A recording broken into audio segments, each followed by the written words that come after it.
Pump सरकार देत आहे 90% अनुदान. शेतातील पाणी आणि वीज या दोन्ही मूलभूत गरजा आहेत, मात्र अनेक दोन्ही या सुविधा पुरेशा दोन्ही मिळत नाही. यावर मात करण्यासाठी केंद्र पीएम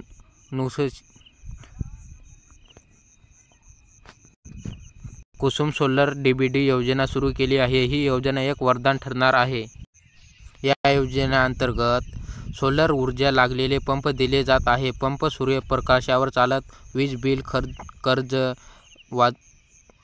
वाचवतो. लोकांसाठी फक्त 10%. भाविक लोकांना विधान आणि राज्य सरकार मते. आधार कार्ड, बँक पासबुक, रहिवासी दाखला, जन्म सातबारा किंवा शेताचे कागदपत्र.